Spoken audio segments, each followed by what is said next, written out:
I've played tons of NES games, and more often than not, I've played the popular ones, games like Castlevania, Blaster Master, and of course the Mega Man Hexology. Granted, those are a very small sample of what the console had to offer, but they are games that we love, and because we love them, we know of the companies that made them, the developers that took the time to create these experiences for us. But one epic firefighter suggested something that stuck with me.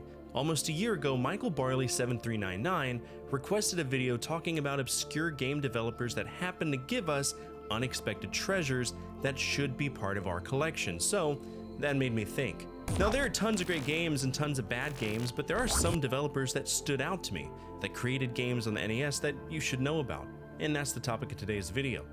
Let's begin.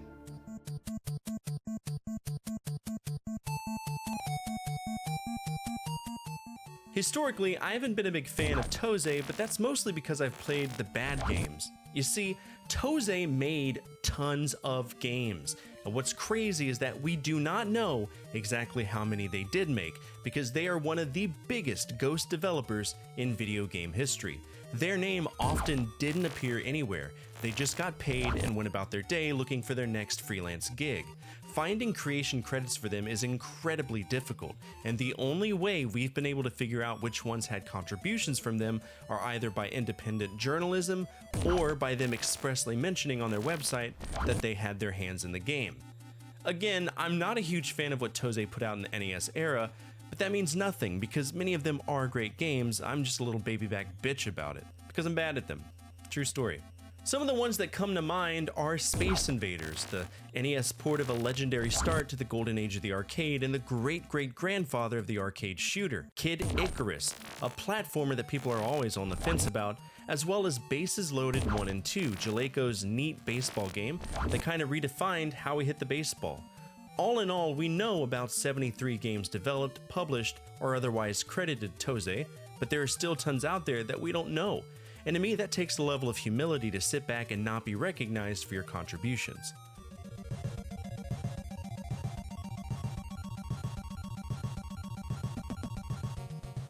Long before Harvest Moon entered into the cozy confines of our living rooms, Natsume was putting out some badass one-shot bangers on the NES. What's so crazy though is that I never knew they existed, and the first game I played from them was Abadox: The Deadly Inner War, and I was kind of intrigued. A game that had both vertical and horizontal shooting. The only time I saw that pulled off well was with Life Force, or Salamander if you played the Japanese version. So as time went on, I checked out more of their games. Do you like Ninja Gaiden? Then you'll probably like Shadow of the Ninja. Do you like puzzle games that break the mold of what's expected from the genre? Then you might like Palamedes, which is a game where the field of play fills up with dice, and we need to make poker hands to clear it out. Of course, who could forget one of the most badass platformers on the console, Shatterhand? The power-up mechanic in Shatterhand alone is worth sitting down and seeing it to completion. Natsume really didn't have that many games on the NES, but when they stepped into the ring, they swung hard.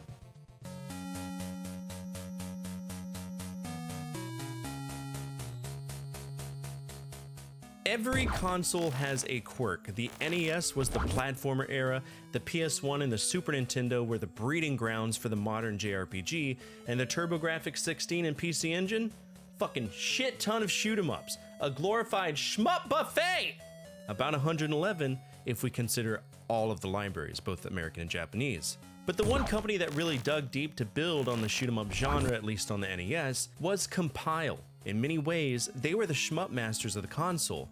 Some of the games that come to mind include Xanac, which is a grotesquely unfair bullshit game that I hold some respect for because it has adaptive difficulty hard-coded into the programming, and that wasn't something you saw often. Guardian Legend, which I consider one of the most underrated and wonderful games on the NES, and also Gunnak. If you wanted to break away from the difficulty of Xanac, but still have the esoteric and bizarre games where your enemies are carrots, killer cats, and giant rabbits, that was the game for you. To me, it was more approachable. I guess it's weird to say, but I feel Compile didn't just make shooters, they made them feel fun, and in some ways, alive. Using random objects made it more realistic in a very silly way, in the sense that we were taking on everyday items, not some glorified science fiction alien race, and I kind of appreciate it.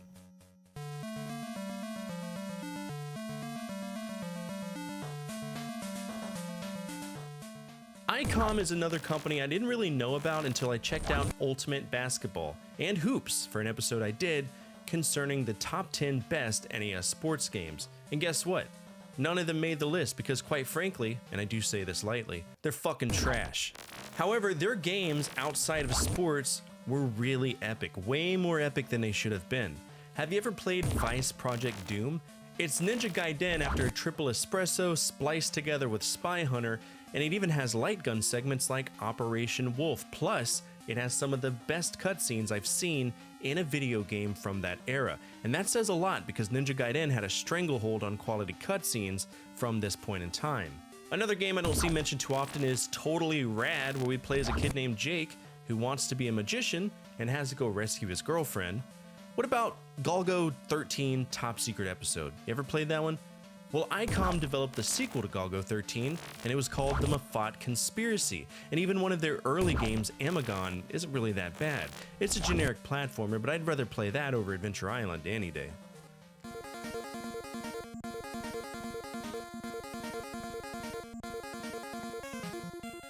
In video game history, there were some occasions where companies that had zero business making video games got off their couch and randomly decided, fuck it, let's make video games. Many of you who watch my videos are in an age demographic where the word Coleco means something to you. But did you ever sit down and think, what does Coleco even mean? I'll tell you.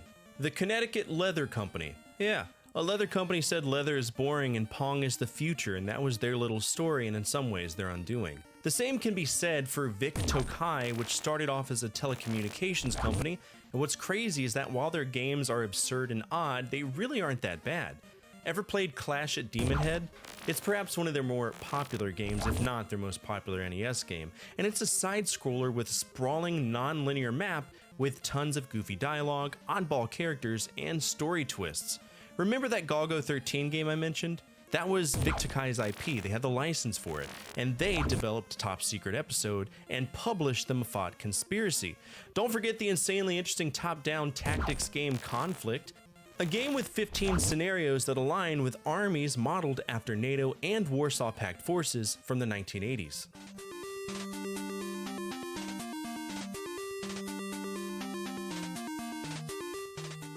If you want to talk about obscure developers who managed to sneak real ambition into the NES, look no further than ICOM Simulations.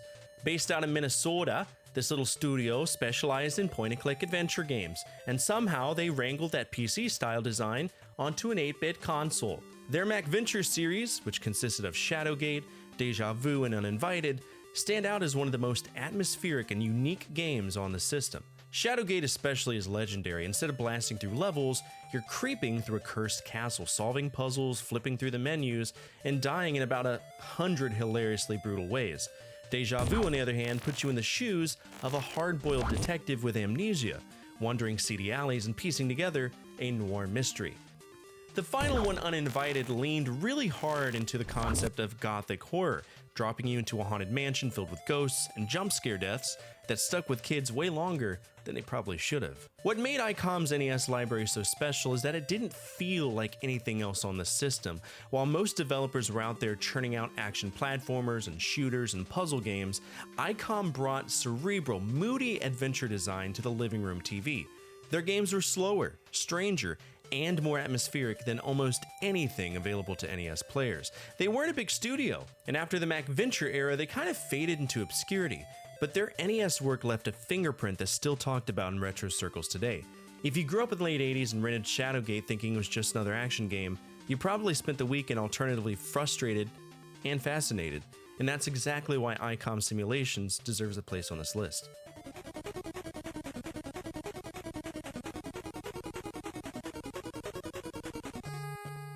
SoFel was a Japanese developer that carved out a strange little niche on the NES. Mostly remembered for gambling sims and left-field oddities, their most famous game, at least to me, is Casino Kid. It's a blackjack and poker adventure game where you travel from casino to casino battling card sharks. It played almost like an RPG built around gambling, complete with rival characters and a surprisingly addictive loop. They followed that with Wall Street Kid, still one of the oddest NES titles ever. Instead of fighting monsters or saving princesses, you're buying stocks, managing your lifestyle, and trying to secure a rich marriage. It's weird, but it's stuck in people's heads because there was nothing else like it on the console. Fortefyre never became a household name and disappeared not long after the NES era, but their catalog does have a cult following. They weren't making big flashy games, they were making casino adventures and stock market sims, and that willingness to go against the grain is exactly what makes them memorable among obscure NES developers.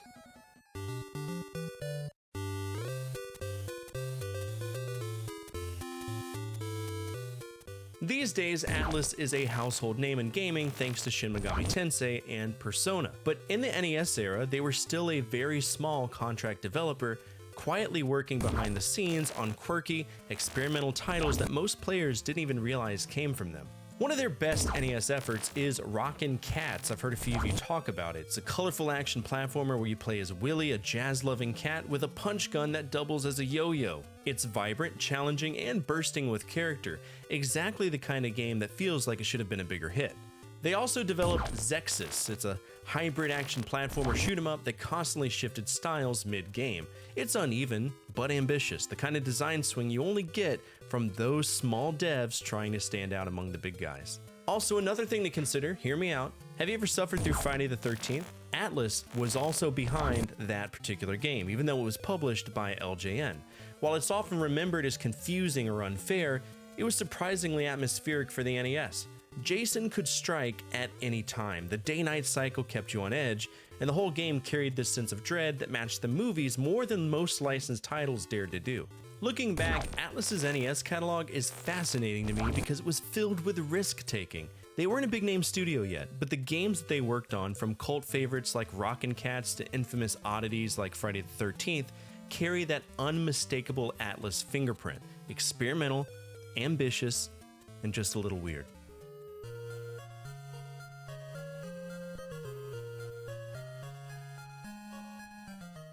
Culture Brain is one of those NES developers that seem determined to do things just a little differently, a lot like Atlus and some of the others. Their most famous NES release is probably The Magic of Scheherazade, an action RPG hybrid that mashed together Zelda-style overworld combat with turn-based Dragon Quest-style battles. It shouldn't have worked at all, but somehow it did, and it gave the game a weirdly ambitious feel for the late 80s. They also had the Baseball Simulator 1 series, which looked like a straightforward sports sim at first, until you realized you could use steroids! Right, not really steroids, but superhuman powers like fireballs, teleportations, and exploding bats. Suddenly, baseball wasn't just stats and innings like Baseball Stars, it was Dragon Ball Z on a diamond.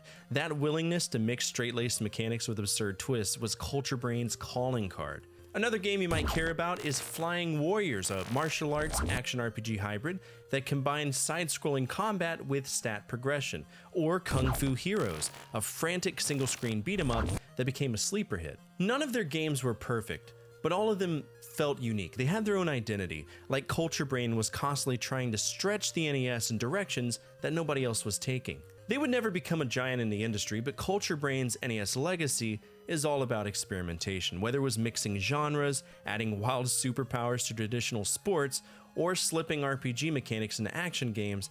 They carved out a catalog of oddball cult classics that still get talked about whenever people bring up hidden gems on the system, especially The Magic of Scheherazade.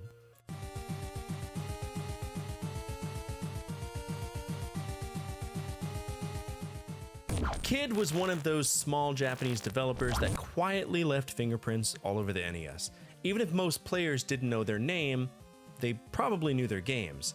One of their standout contributions was developing G.I. Joe, A Real American Hero, which was published by Taxon, a rather obscure publisher. This game was shockingly good for a licensed property: tight controls, varied characters, and the ability to swap between team members mid-level. For a late NES game, it felt polished and ambitious, like Kid knew they had to swing big to stand out in the crowded action platformer market. They also worked on Burai Fighter, another game published under Taxon's banner. This one was a multi-directional shoot-'em-up where you weren't locked into just left and right firing. Instead, you had 8-way shooting freedom. It pushed the NES in ways few side-scrollers did at the time, and it gave the game a fast, fluid feel that set it apart from the pack. Now, Kid's catalog was not massive. They didn't make many games at all, but what makes them fascinating is how consistently solid their work was. Licensed games in particular were usually a gamble on the NES. We can thank Acclaim, LJN, and Ocean for that. But their G.I. Joe title, it was legitimately fun, not just a cash grab. And Fortefyre remains one of the cooler deep-cut shooters from the system's library.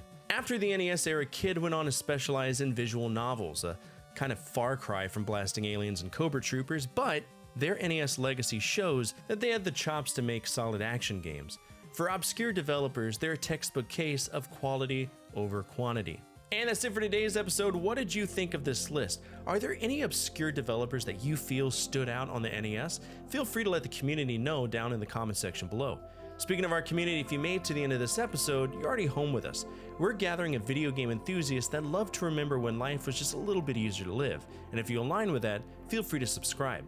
Finally, the single most important thing you can do for me is to hit that thumbs up button, as it directly impacts the visibility of the videos and the projects that I work on every single day. As always, from my family to your family, good energy, good vibes. Fortefyre out.